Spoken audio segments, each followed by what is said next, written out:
Nest Smart Speakers, Nest Audio, Google Assistant, call it what you like, but smart speakers are not just for music. And if you've been thinking about getting one, perhaps you don't know whether to get one, then let me help you become a bit better informed in this video. Now, smart speakers, there are only really three contenders: the original Amazon Echo, the Google Nest, or whatever they're calling it now, and the Apple HomePod. Now, I say what they're calling it now, as it has gone through a few name changes since its launch just over 5 years ago. Google Assistant, Google Home, then Google Home Max and Mini. Then Google bought Nest and rebranded them as Nest Hub, Nest Hub Max, Nest Hub Mini. So now they've gone and dropped the Hub name unless you're buying something with a screen, and we just have the Nest Audio. Now this has happened all in 5 years. But what's also happened in those 5 years is the massive expansion and explosion in smart home tech and music streaming. Now, this is the Google Nest Audio, almost a monolithic pebble with no buttons for volume or a visual display.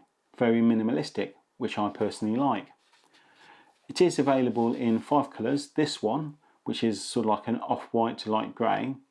They do a charcoal, so that's a dark grey. Sage, which is a green.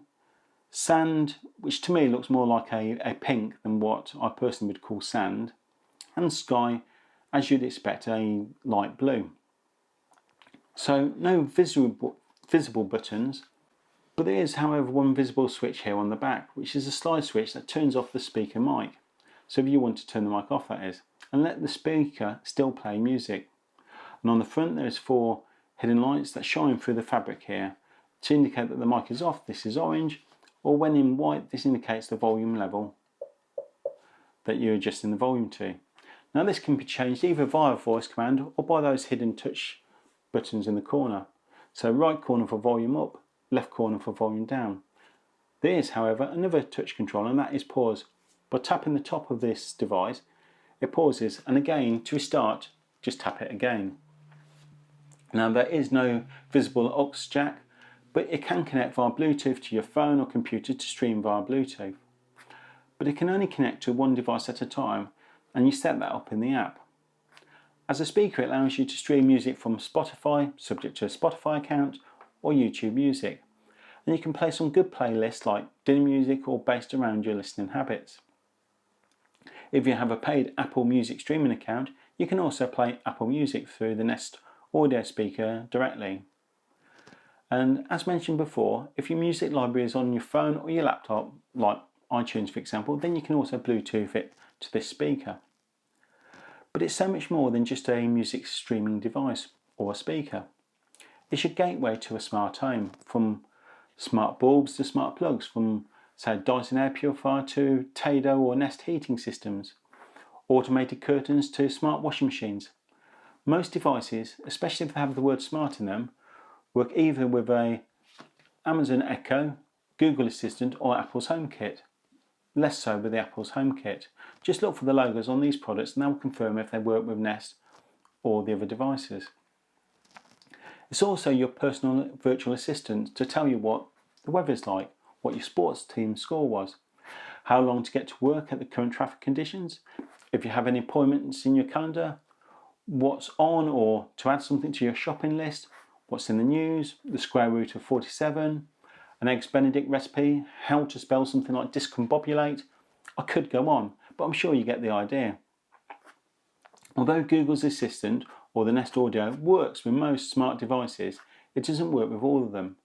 It doesn't work with a Ring video doorbell, for instance, owned by Amazon. But it does have its own video doorbell in its ecosystem, and that is the Nest Video Doorbell, which in turn doesn't work with an Amazon Echo. They've got a bit of a spat going on. And you can't buy Google Nest Audio or Apple's HomePod on Amazon either. Funny that. So what does it sound like? Generally good. To be honest, I have heard better sound coming out of a much larger, much more expensive speakers, as you would expect. But compared to speakers of the same size, I'd have to say good. In fact, I was blown away with the audio quality of both the Nest Audio and the Echoes when compared to other speakers of the same size. Now, you can pair Nest Audio speakers together for multi-speakers, either in the same room or for rooms in other rooms for a full round the house music. And it can also pair with, say, the Nest Hub Max if you want one of those to have a display. Now, I have one of these in another video linked at the end of this, and I suggest you also watch that after this video. But should you buy a smart speaker? Yes. Should you buy the Nest Audio? Well, if you want the Google ecosystem like the Nest doorbell, then yes. But maybe for the doorbell, you might be better off to purchase one with a screen like this Hub Max as well. Now, if you're not bothered by the smart tech features and just want a smart speaker, then the Nest Audio is also a good speaker. But you'll probably find that once you have one, then you'll soon see the advantages of other smart home tech, and the Google Nest Audio is a good smart speaker with a lot of smart integration. A good virtual assistant, and when paired to music services like Spotify or Apple Music, then your music habits will change forever. You won't look back, and you'll be so glad that you purchased a smart speaker.